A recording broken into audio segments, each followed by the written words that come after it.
Hey guys, Dr. Childs here. Today I want to talk about Hashimoto's thyroiditis. I have spent a lot of time helping all types of thyroid patients, including those with Hashimoto's, and I have found there is so much bad information and misinformation about this topic. So for this reason, we're going to be talking about Hashimoto's facts that are going to help you as either a newly diagnosed patient with Hashimoto's or someone who's had this disease for a long time, help you better understand what your disease is about so that you can do something about it, so that you can feel better, because that's really the most important thing and why we care about this stuff.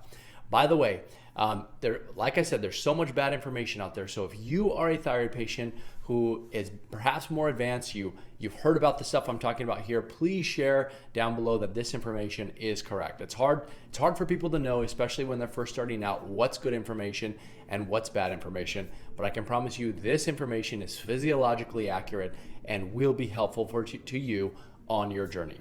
So with that in mind, let's jump in. Now, the first thing I want you to know is that Hashimoto's thyroiditis is an autoimmune disease, which if it is untreated, if it is left untreated and you do nothing, which by the way is the standard treatment recommendation and advice that doctors will give you, you will experience something called thyroid gland atrophy. And this just means your thyroid gland will be destroyed over time. That's just the way that it is. Now, we don't have to get there, right? We're going to talk about that in just a second. But I want you to know, if you do nothing, that is your future. Now, that is a very bleak future, which is why this message is so important, because if you do that, if you let it die, you will have a much harder time treating and managing your thyroid. If you do something now, and the earlier you start, the better, you have the opportunity to perhaps put it into remission, which we're going to talk about next. But I want you to know first that thyroid gland atrophy is the final step of what occurs if you do nothing to your Hashimoto's thyroiditis. But it doesn't have to be, which is why we're going to talk about, actually, you know what? Let me just explain what thyroid gland atrophy means, by the way. So thyroid gland atrophy just refers to the size of the thyroid gland. So if we looked at your thyroid gland, kind of looks like that. It's kind of a butterfly shaped. It has some speckles to it. This is kind of not a very good, accurate representation but you get the idea. When your thyroid becomes atrophied or damaged over time, it shrinks. So instead of being that big, it'll be like this. Now the problem is when it gets to that point, it no longer produces T4 and T3. So it no longer does the function that it needs to. And that's why this is so critical, because at that point, you will be reliant on thyroid medication for the rest of your life. So you do not want to get there. And you can identify, this is called end-stage Hashimoto's. You can identify it with thyroid ultrasound. That's kind of beyond the scope of this, but I just want to briefly explain to you that's what atrophy refers to. Now, there is a hot topic or a hotly debated topic as to whether or not Hashimoto's can be cured or put in remission. Now, I'm here to tell you that I don't think cure is the right word, but you could loosely use it in this setting. I think a much better term to use would be remission. And what I mean by remission is that Hashimoto's, when you have it and you put it into remission, there are no signs or symptoms that it was present in your body. Okay. Now, cure would imply that you go back to the state before you had Hashimoto's. And unfortunately, I don't think that's an accurate representation of what is possible, because if you do put your Hashimoto's into remission, you are still at increased risk for it coming back, right? So that's why I think remission is a better term. But what you need to know as a patient with Hashimoto's is that it is possible to put it into remission.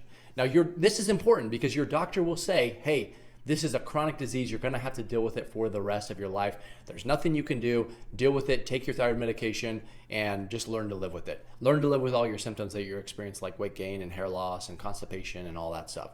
That's not true. You can manage your symptoms 100%. Now, that's not easy. Okay, that's different. I'm just saying this is possible. I'm not saying it's easy. And I don't even think it's possible in every single case, by the way. If I'm leveling with you, then I think a lot of people can have significant improvement, a decrease in their symptoms, but I don't think 100% of people can put it into remission, at least not with the data and the information that we have right now. And I say that because I have done very advanced intensive therapies with patients, and we will help them improve. Well, I'll get them to a reduction in their symptoms, but we don't always completely eliminate or put the disease into remission.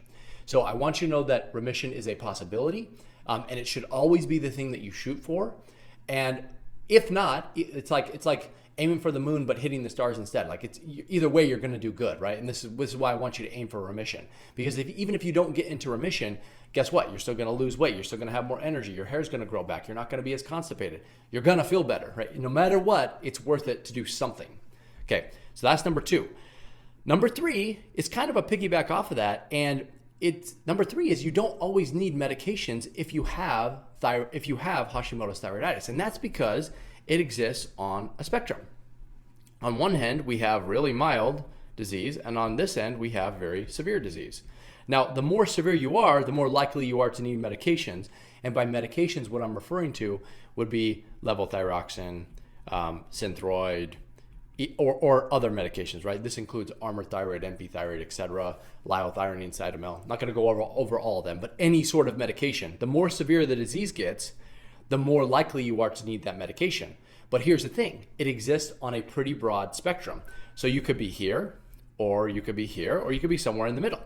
Now, whether or not you decide or elect to use thyroid medications is up to you and your personal situation and how aggressive you want to be with your treatments, which may put your disease into remission. Because the more likely you are to treat it and reduce your symptoms, the less likely you are to need prescription medications.